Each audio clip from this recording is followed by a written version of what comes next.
हिंदुत्व और इस्लाम दोनों के मिलने से जो संस्कृति बनी उसी के लिए कहा गया। खासकर ये गंगा यमुना का जो क्षेत्र है, दिल्ली से लेकर के काशी तक हम कह सकते हैं, हमारा जो क्षेत्र है, तो इस क्षेत्र को आमतौर पर बोलचाल है जब हिंदू मुस्लिम की एकता की बात आती है, संबंधों की बात आती है, तो लोग कहते हैं कि भाई गंगा जमुनी तहजीब को क्यों बिगाड़ा जा रहा है, तो इस सेंस में इसको दिया जाता है। ये गंगा जमुनी तहजीब कोई एक दिन में विकसित नहीं हुई। शुरुआत में जब मुस्लिम आक्रांताओं के आक्रमण होते थे, उनके हमले होते थे, तो वो जो हमला करते थे, मोहम्मद गजनवी था, मोहम्मद गुरी था, हमला करते थे, लूट लाट करके चले जाया करते थे। बाद में बाबर के बाद फिर हुमायूं, अकबर, शाहजहां, जहांगीर जो आए, तो इन लोगों ने यहाँ पर शासन किया। इनको भी आवश्यकता महसूस हुई और ये 11वीं शताब्दी से ही सूफी समुदाय, इस्लाम में सूफी जो है एक उदार विचारधारा थी। जैसे हमारे यहाँ एकेश्वरवाद को मानने वाले हमारे यहाँ कबीर हुए हैं, एक ईश्वर को मानते थे, तो मुसलमान भी एक ईश्वर को ही मानते हैं।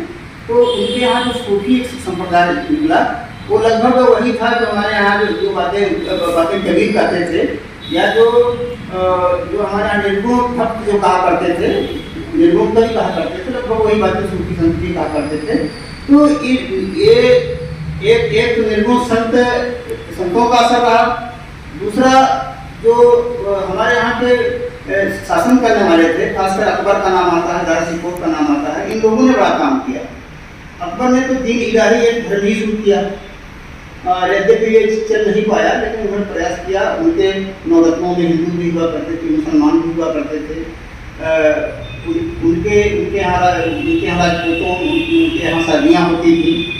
तो इसी तरह से दारा शिकोह का बड़ा नाम आता है। दारा शिकोह ने बहुत काम किया था, जो एक हिंदू भगवद गीता का अनुवाद फारसी में किया था, उन्होंने उपनिषदों का अनुवाद फारसी में करवाया था।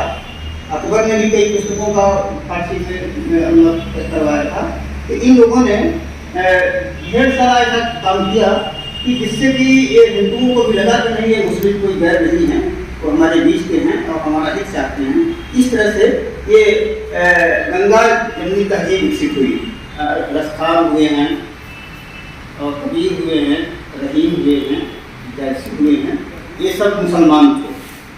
लेकिन इन लोगों ने जो बातें कही हैं वो सर्वधर्म संभाव की बातें कही हैं, और ये इतने लोकप्रिय हुए कि आज भी कबीर के कही हुई वाणियाँ जन जन में जाते हैं, लोक में ये पहुँच चुकी हैं। रहीम की भी जो दोहे हैं जन जन में व्याप्त हैं। तो इन लोगों के प्रयास से हमारे यहाँ की जो गंगा जमुनी तहजीब है, हिंदू मुस्लिम को मिला करके जो एक समन्वित संस्कृति बनी, वो विकसित हुई। तहजीब शब्द जो है ये अरबी का शब्द है, और तहजीब का अर्थ वही होता है जो संस्कृत से लिया जाता है, सभ्यता से लिया जाता है। तो तहजीब या संस्कृति जो होता है ये व्यापक शब्द है। उसमें भाषा आती है, बोलचाल आती है, और पहनावा आता है, खान पान आता है, धर्म आता है, रीति रिवाज कथाएँ आती है। बहुत व्यापक शब्द है तहजीब। और ये चीज़ें हिंदुओं ने भी लिया मुसलमानों से, और मुसलमानों ने भी लिया हिंदुओं से। अब ये विमल जी जो पहने पाजामा पहने हैं, पाजामा मुस्लिमों का दिया हुआ है, और पैंट हम सब लोग पहनते हैं, पैंट अंग्रेजों का दिया हुआ है। खान पान में बिरयानी वगैरह कितनी सारी चीज़ें हैं जो मुस्लिमों से लिया है हम लोगों ने। बोलचाल में बगैर उर्दू के शब्दों का तो हिंदी का उपयोग नहीं हो रहा है, कितने सारे शब्द उर्दू के भरे हुए हैं, फारसी के भरे हुए हैं, अरबी भरे हुए हैं। तो ये जो कल्चर विकसित हुई, यही गंगा जमुनी तहजीब अंग्रेजों के लिए एक रुकावट थी। उनको शासन करने की दिक्कत आती थी, क्योंकि गंगा जमुनी तहजीब के कारण हिंदू और मुसलमान वो लगभग एक दूसरे के साथ खड़े हो जाते थे। तो उनको इस बात पर बड़ी दिक्कत होती थी कि ये दोनों हिंदू और मुसलमानों को अलग कैसे किया जाए, बराबर तरीके से सोचते थे। और महात्मा गांधी का सत्य अहिंसा प्रेम सत्याग्रह, जो उन्होंने जो इन शस्त्रों का प्रयोग किया है, वो इतने नायाब थे कि दुनिया में किसी के पास इस तरह के अस्त्र नहीं थे। और अगर अंग्रेजों से कोई युद्ध करता तो उनके लिए तो आसान था, उसको मारकर खत्म कर देते। लेकिन गांधी जी के जो अनुयायी थे वो मारने काटने में विश्वास नहीं करते थे, वो तो धरना देकर बैठ जाते थे। कितने लोगों को फांसी होती थी, कितने लोगों को सजाएं होती थी, और गांधी जी का स्वयं जीवन का बहुत बड़ा हिस्सा जेल में गया। लेकिन ये हिंदू मुस्लिम दोनों कभी अलग नहीं हुए, एक साथ थे। विभाजन की जो बात आती है तो ऐसा लोग कहते हैं कि भाई जिन्ना ने भारत को का पाकिस्तान से विभाजन करवा दिया, जिन्ना का नाम आता है सबसे ज़्यादा।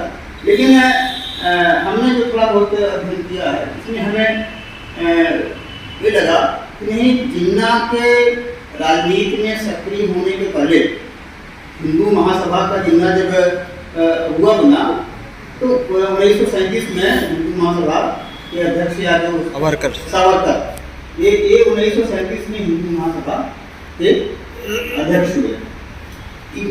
इसके पहले ही उन्होंने एक किताब लिखी थी, एसेंस ऑफ हिंदुइज्म, हिंदुत्व के तत्व। तो एक किताब लिखी थी। उस हिंदुत्व के तत्व में उस समय दिखने लगा था कि गांधी का आंदोलन इतना बड़ा है, हिंदू भी हैं मुसलमान भी हैं, कि एक न एक दिन भारत को आज़ादी लेनी है। तो अपनी एसेंस ऑफ हिंदुइज्म में सावरकर ने कहा कि देखिए यह देश हिंदुओं का है, और जब हम आज़ाद होंगे तो हिंदुओं का राज्य होगा, मुसलमान गोयन दर्जे पर करते जाएंगे। तो साफ साफ उन्होंने कर दिया। 1925 में आरएसएस की स्थापना होती है। आरएसएस ने भी यही भाषा बोलना शुरू किया कि हिंदू राष्ट्र हमारा है, और हिंदू राष्ट्र है तो स्वाभाविक है कि हिंदू सुपीरियर रहेंगे, मुसलमान गोयन दर्जे होंगे। तो जब ये बातें आने लगी तो इसके पहले जो है जिन्ना शुरुआत में जिन्ना जो कांग्रेस पार्टी, बाद में 1912 में जिन्ना फिर मुस्लिम लीग में शामिल हुए।